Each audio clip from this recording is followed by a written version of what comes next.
আমি সবাইকে সম্মান জানাতে চাই। আপনি দয়া করে মাননীয় বিরোধী দলীয় নেতা একটা প্রস্তাব উত্থাপন করেছেন আলোচনার জন্য, যেটা মাননীয় স্পিকার বিগত দিনে ওনাকে অনুরোধ করেছিলেন আপনি বিধি মোতাবেক নোটিশ উপস্থাপন দেন, আমরা বিধি মোতাবেক আলোচনার জন্য আপনাকে সময় দেব।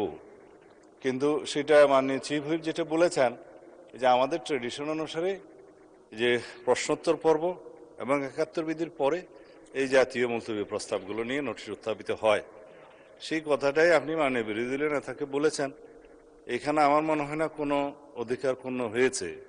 আমার মনে হয় আপনি প্রশ্নোত্তর পর্বের বাকি বিষয়টা যে ৭১ বিধিতে আপনি আজকে উত্থাপন করার সুযোগ দিবেন কি দিবেন না সেটাও আপনার এখতিয়ার, তবে এটা সংসদ সদস্যদের একটা অধিকার। তো এরপরে যদি মাননীয় বিরোধী দলীয় নেতা তার নোটিশের প্রস্তাবটা উত্থাপন করেন, তার এগেনস্টে হয়তো আমাদেরও ২-৪ কথা বলার থাকতে পারে, সেটা আমরা পয়েন্ট অফ অর্ডার ফর্মুলেট করেই বলব।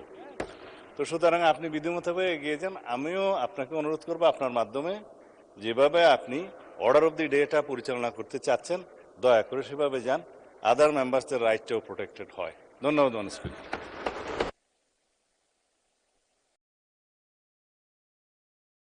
15 তারিখের অধিবেশনে পয়েন্ট অফ অর্ডারে দাঁড়িয়ে আমি অতি জনগুরুত্বপূর্ণ একটি বিষয় উত্থাপন করেছিলাম।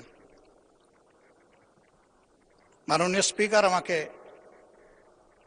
পরামর্শ দিয়েছিলেন যথাযথভাবে নোটিশটি সাবমিট করার জন্য, তা আমরা করেছি।